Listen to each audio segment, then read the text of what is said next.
तो हेलो दोस्तों, कैसे हो आप सब। मेरे ऑडियो वॉइस चैनल में आपका हार्दिक दिल से अभिनंदन। तो दोस्तों, आज की कहानी है अहंकार की त्रुटि।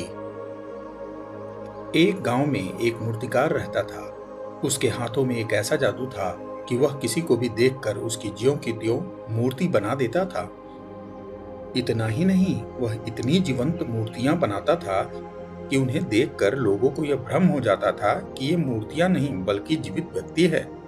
इस चमत्कारी कला से आसपास के गांवों में उसकी प्रसिद्धि फैल गई। शायद यही कारण था कि मूर्तिकार को अपनी कला पर बहुत अहंकार हो गया।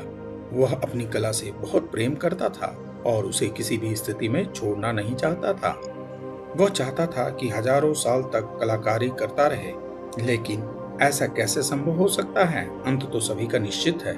जब वह वृद्ध हो गया और एक दिन उसे लगा कि अब किसी भी दिन मर सकता है, तो उसे एक युक्ति सूझी। उसने सोचा कि क्यों ना अपनी कला का उपयोग यमराज से बचने के लिए किया जाए। उसने यमराज को भ्रमित करने के लिए हूबहू अपनी जैसी 10 मूर्तियां बना दी और स्वयं उन मूर्तियों के बीच जाकर बिना हिले डुले खड़ा हो गया।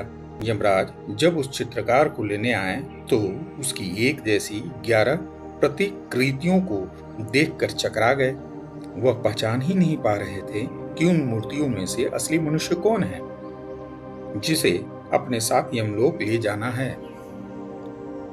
वे सोचने लगे, अब क्या किया जाए। अगर मूर्तिकार के प्राण नहीं ले सके तो सृष्टि का नियम टूट जाएगा और सत्य परखने के लिए मूर्तियों को तोड़ा गया तो उससे कला का अपमान हो जाएगा। अचानक यमराज को उसे पहचानने की एक युक्ति आई। उन्हें पता था कि वह जिसे लेने आए हैं वह अहंकारी है। ऐसे में यमराज को मानव के सबसे बड़े दुर्गुण अहंकार को परखने का विचार आया। उन्होंने मूर्तियों को देखकर कहा, वाह कितनी सुंदर मूर्तियां हैं, लेकिन एक त्रुटि हो गई मूर्तिकार से। यमराज की बात सुनकर मूर्तिकार का अहंकार जाग उठा। उसने सोचा, मैंने पूरा जीवन समर्पित कर दिया और यह मेरी मूर्तियों में गलती निकाल रहा है। उससे रहा नहीं गया और वह बोला, तुम मुझे बताओगे कि मैंने त्रुटि की है।